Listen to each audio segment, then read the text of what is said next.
I've been trying to be the best version of me and to not lose my, say, adrenaline junkie, some of my attributes that I attribute to my sports endeavors, and to figure out what's important and how I wanna proceed.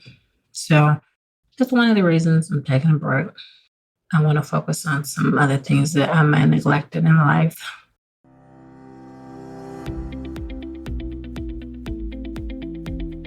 Welcome to Running is Cheaper Than Therapy podcast. I am your host, Dr. Weeda L. Brown. I inspire and promote movement.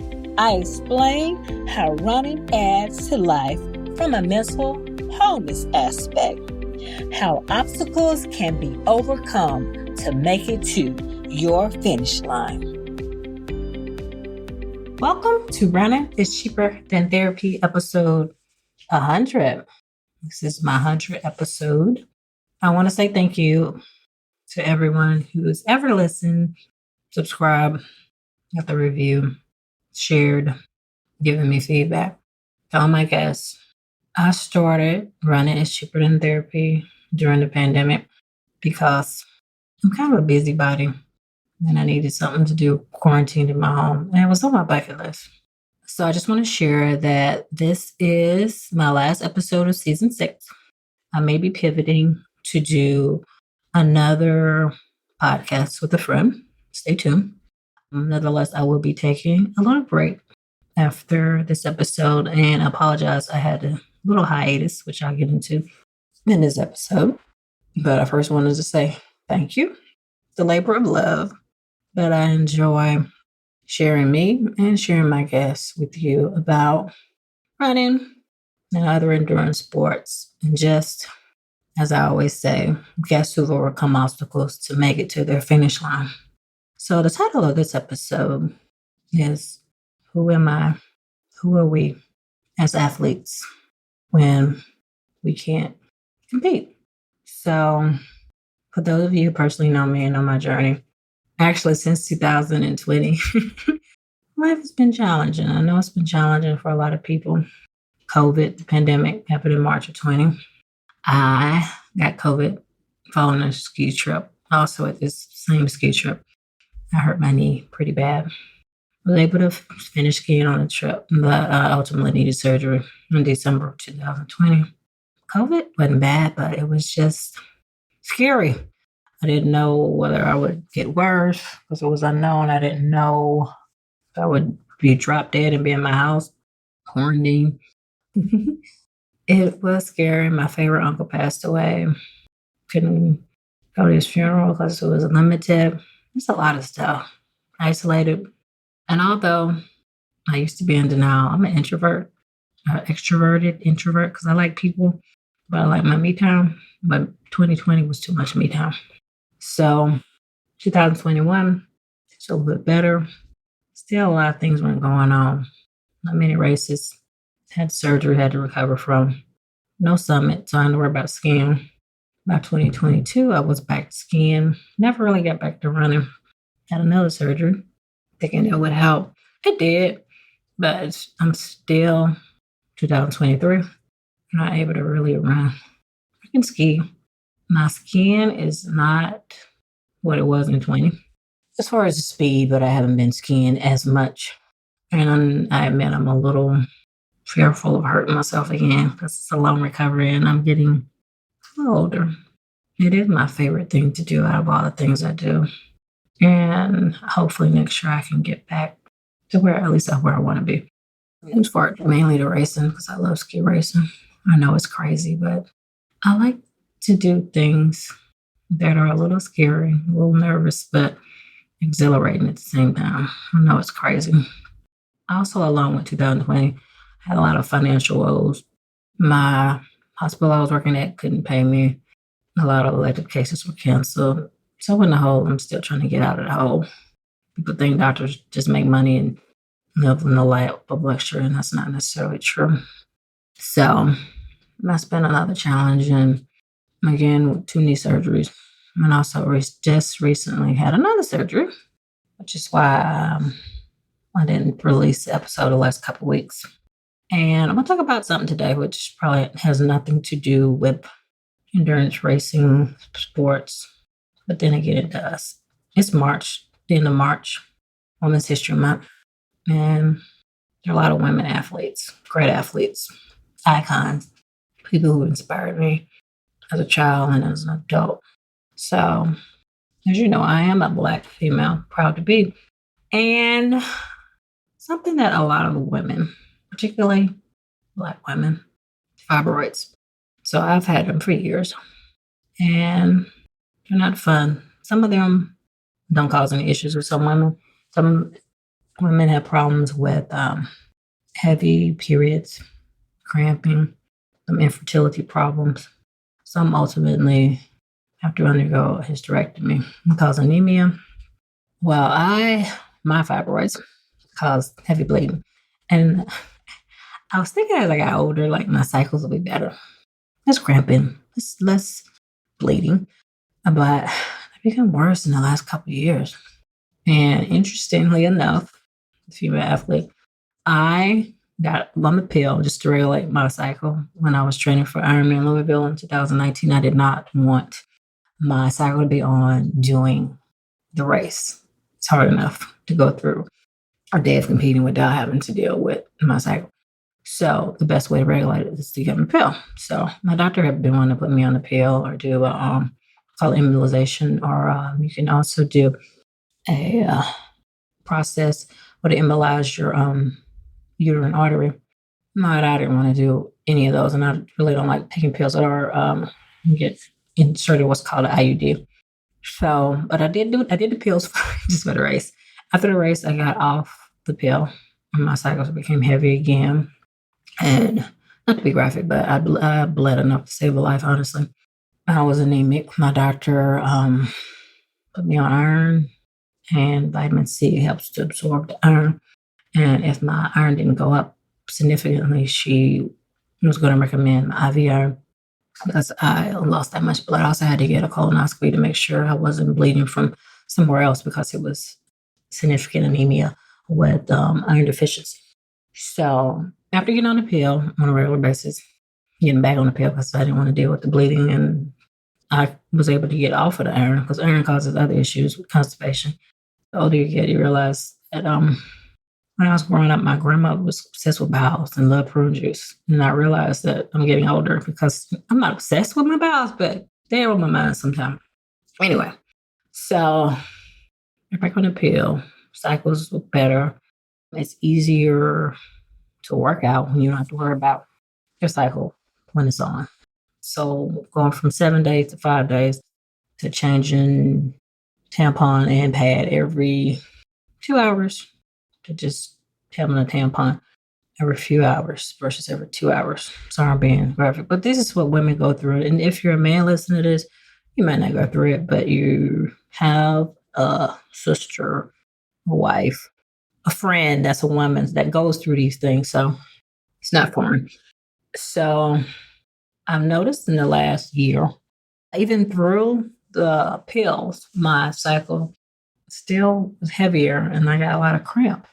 I got ultrasound and I had a lot of fibroids. So I decided to get them removed.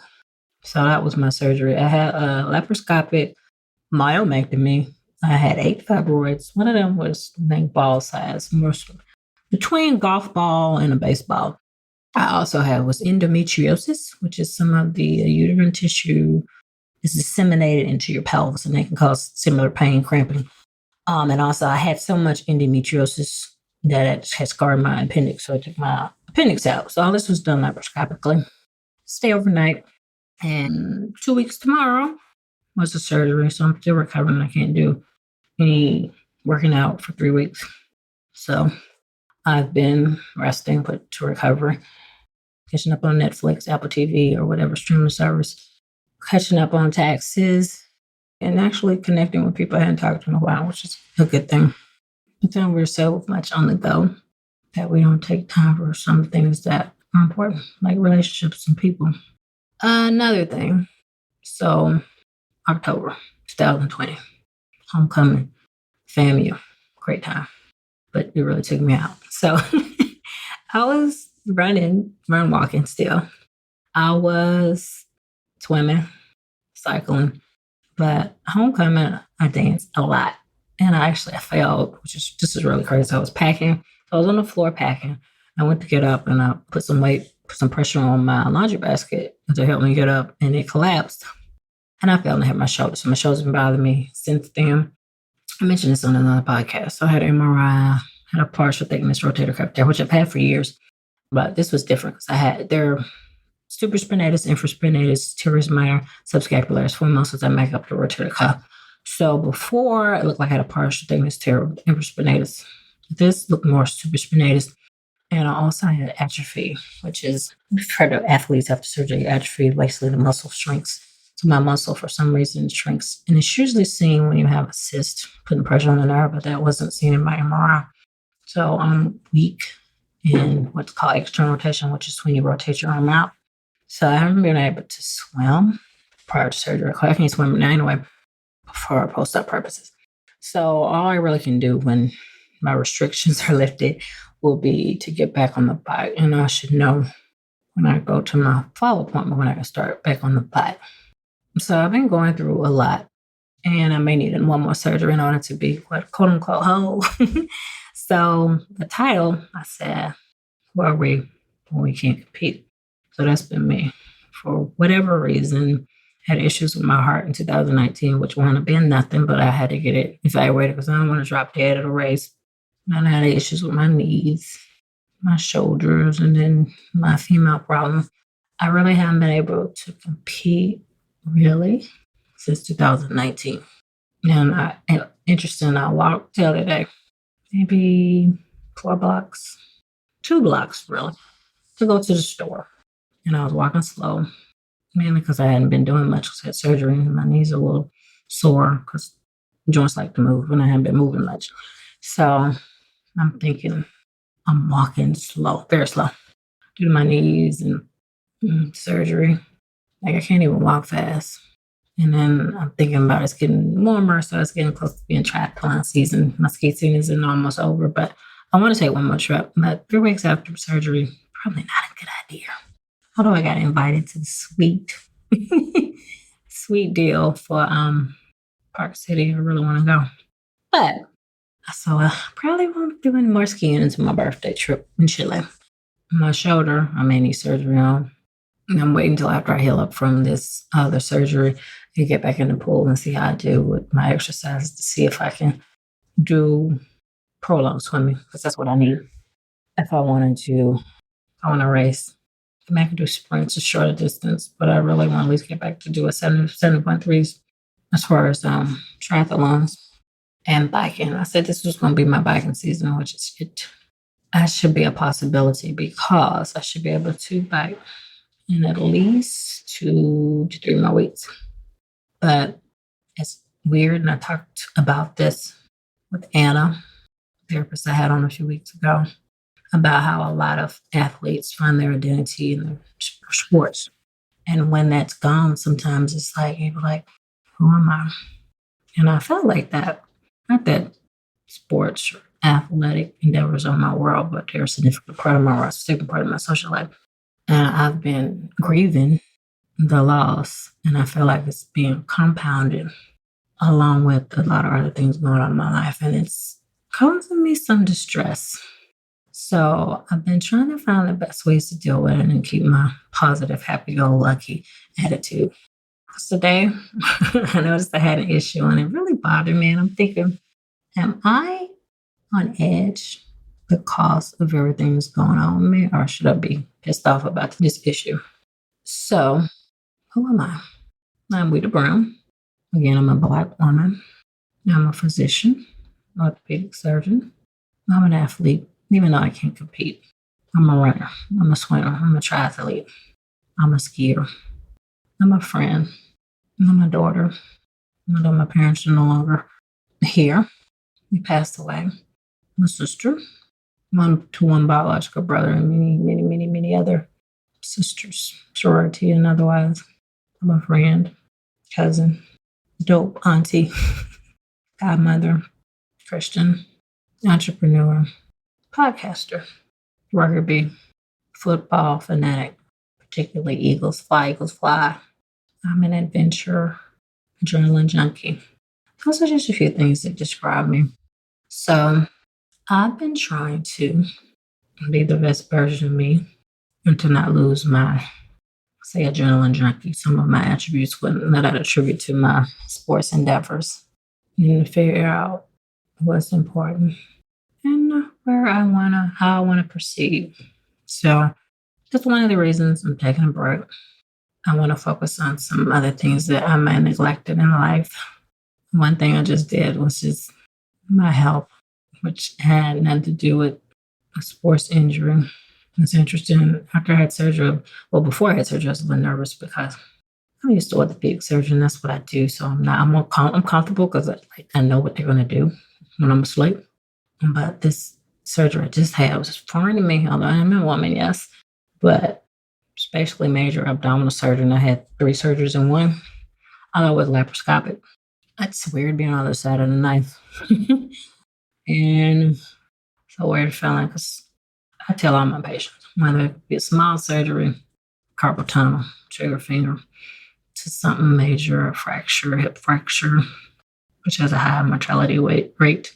So whether it be something small like carpal tunnel or trigger finger to something bigger, hip fracture, major like femur fracture, and femur is a big bone in your leg, the thigh bone.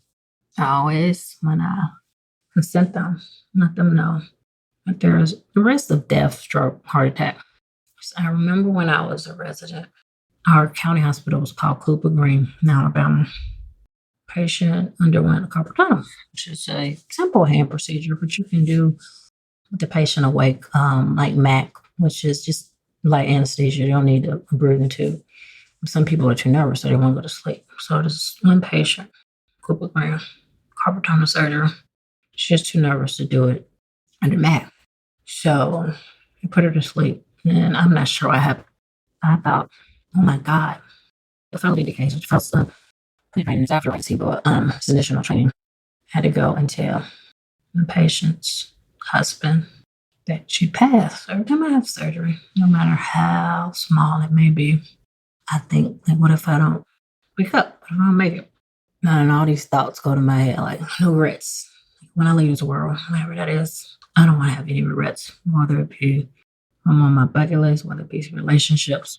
I don't want to have any regrets. So I was thinking about that before I went to surgery and let people know where I do have a will. During COVID, actually, as an aside, you should have one, particularly if you have a lot of assets in family. During COVID, I kind of got my affairs in order and I have my will and people know where it is. I have medical power of attorney. So if something happens to me, I want the right people making choices for me if I can't make choices for myself. So that's important. I have a whole team. So let people know where stuff is just in case something happens. I know, is that kind of morbid? Maybe it is, but sometimes I think about when I go through things.